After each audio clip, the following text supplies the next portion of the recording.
What's up, Bassketeers? Josh Fossgreen here, and today we're going to continue in our series where we're improving our improvising and soloing skills. You're welcome to start in with this video. You don't have to go to the beginning of the series or anything. What we'll be doing is jamming on this funk groove that we've been using, just using a G Dorian scale. Just to keep it simple with the notes. And what we're focusing on today is articulation, meaning how do you start or get into your notes, okay? The default on bass is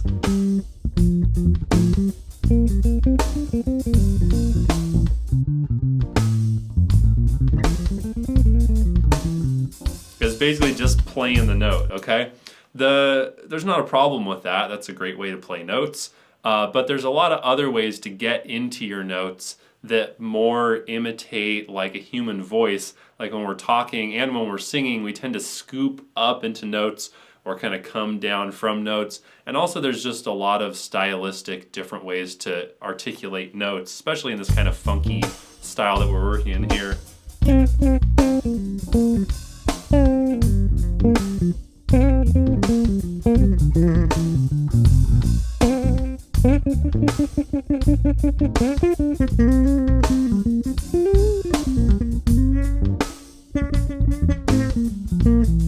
Okay, there's a lot of different ways I can approach a note rather than just playing notes straight up.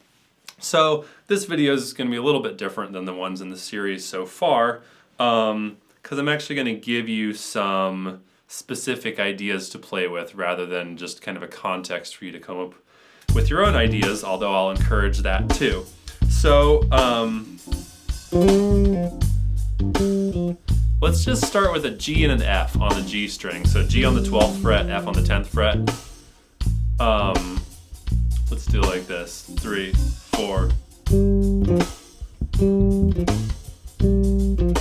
Just play this with me. G, F, G, F, G, F, G, F. Okay, so that's just a normal articulation pattern. Just playing the G, then playing the F. Let's try some different ways to get into these notes. One way that works great on bass that's really commonly used and adds a lot of flavor. Instead of starting on the G, I'm actually starting fretting on the F, and then as soon as I pluck, I hammer on the G with my left hand. Okay, so instead of just clean notes, I'm getting. Okay, hear the difference? Let's try that together.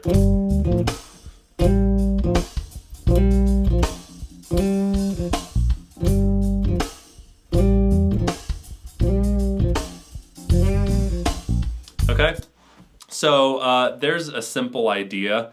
Now let's try touring that around the scale a little bit more. Let me just demonstrate.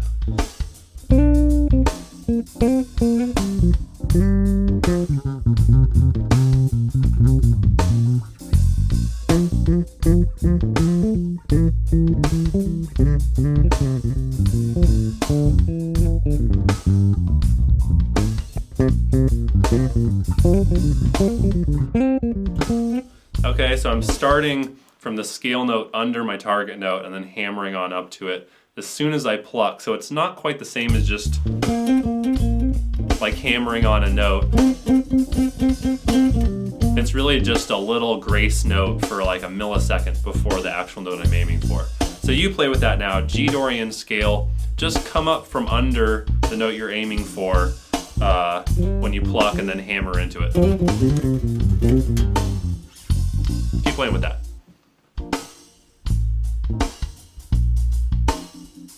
Couple more bars.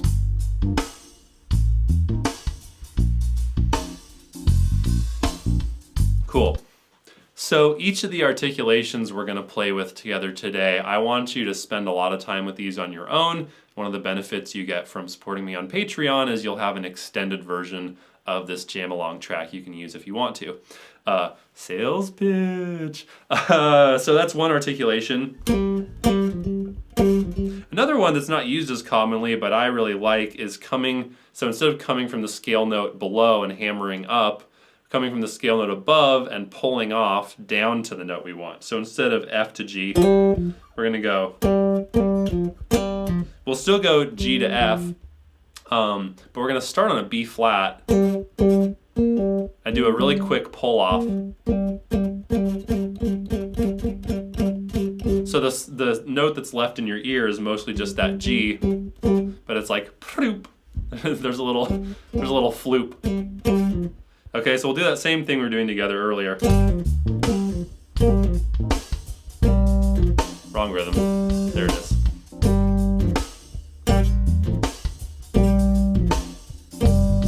So just a little bit of flavor, which by itself isn't that much, but when you use a few of these in a phrase, it really makes it sound more vocal and lyrical. Okay, go ahead and stop playing. I'll try to demonstrate that around a little bit.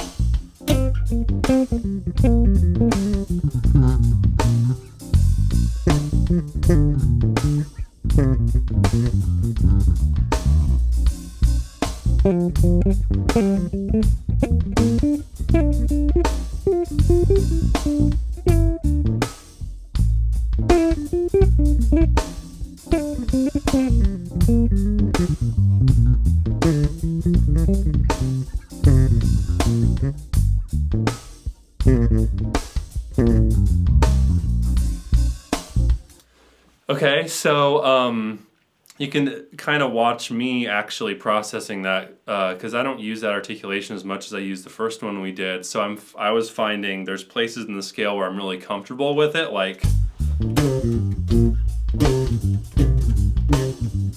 that little lick. I use that a lot, but there are other spots where I wasn't as comfortable. So I was trying to explore, okay, where do I normally use this? Where have I maybe not tried using it that I could give it a try and see how it sounds? So now you do that. G Dorian as usual, and coming from above your target note and pulling off down to it. You could also slide down to it. That's a little bit different.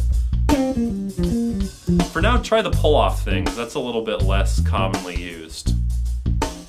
Give you another 4 bars of that. Just pulling off down to your target note.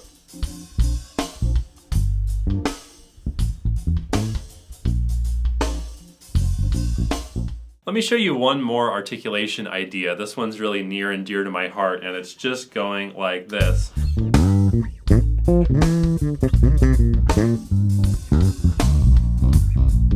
So I'm just sliding from beneath the note.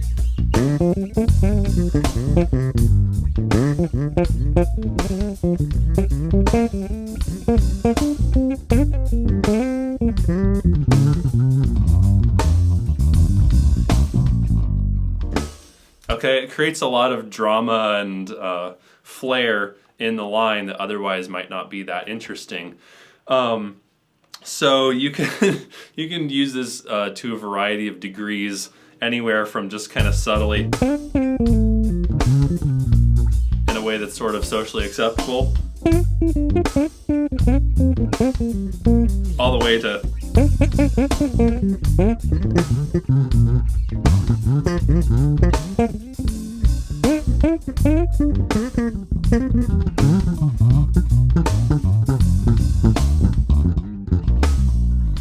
okay, you can get a little bit more out there with it. But sliding on bass is just the best. Like, isn't that the whole reason to play bass, is just so you can do slides? So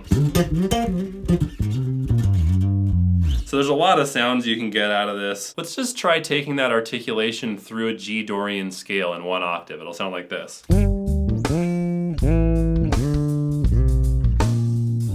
that same thing with me now. One more time.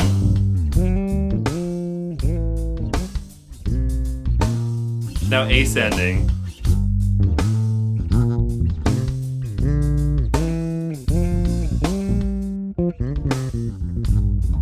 Nice. Okay, so it sounds a lot different than just going like this, right? Same notes, but there's a lot more scoop and stuff. So you can incorporate that into a line a little bit more freely.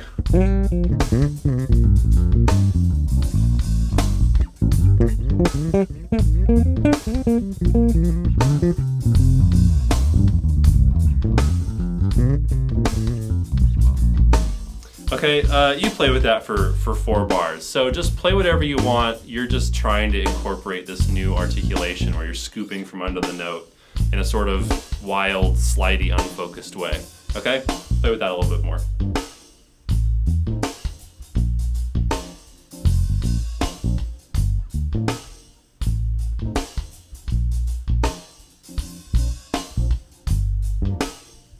One more bar. So using alternative articulations can give you a lot of benefits to your playing. It can just break up the monotony of just going note, note, note, note, note, note, note. It can make your playing sound more style authentic. Most musical genres have some specific articulations that are associated with them. So by listening to that music, especially listening to like the soloists, the guitarists, the horn players, hearing the articulations they use and stealing those, you can make your soloing sound a lot more legit and get out of bass player solo hell where it sounds like, oh God, the bass player soloing. You can start to head in the direction of like, oh good, another solo by somebody who's practiced soloing before. Okay, so I just showed you 3 articulations that you can play with. You can come up with a lot more if you just think about how can I get to this note besides just playing it. You can also do quick little turns like that off of notes.